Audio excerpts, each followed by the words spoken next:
રામ રામ ખેડૂત મિત્રો, કેમ છો બધા? મજામાં ને? મિત્રો, જો તમે આ વર્ષે ઘઉં વાવ્યા છે અથવા તો ઘઉંના ભાવ વધવાની વાટ જોઈ રહ્યા છો તો આજનો આ વિડીયો ખાસ તમારા માટે છે।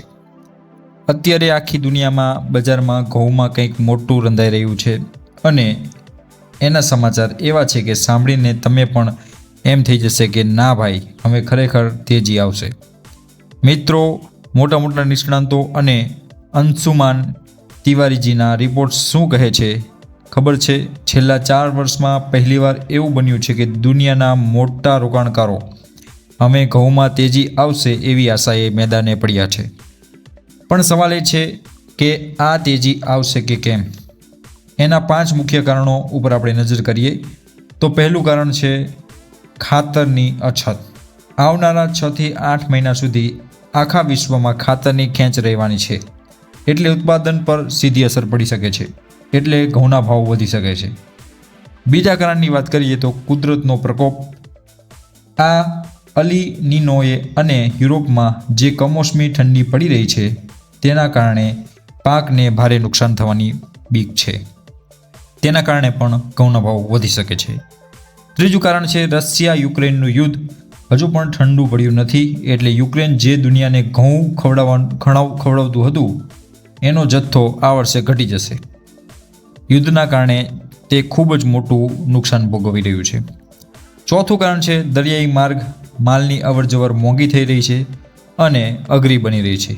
હાલ અમેરિકાનું જે યુદ્ધ ચાલી રહ્યું છે તેના કારણે ખાડીના દેશમાં જે માલની અવરજવર છે તે બિલકુલ ઠપ થઈ ગઈ છે। પાંચમું અને ખાસ કારણ 2026ના સોદાઓમાં મોટા વેપારીઓ હવે તેજી તરફ દાવ રમી રહ્યા છે, એટલે કે હાલ વેપારીઓનો માહોલ જે છે એ તેજીના માહોલમાં તેઓ ઝંપલાવી રહ્યા છે।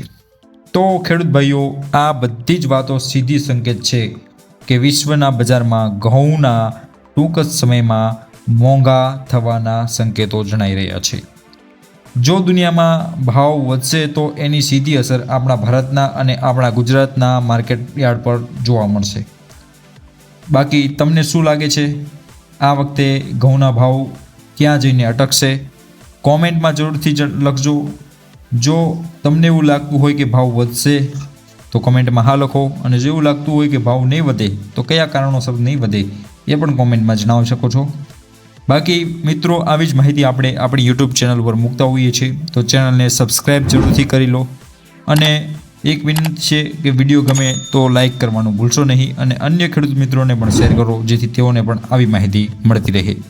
ચાલો ત્યારે ફરી મળીશું નવા સમાચાર સાથે। ત્યાં સુધી જય જવાન, જય કિસાન।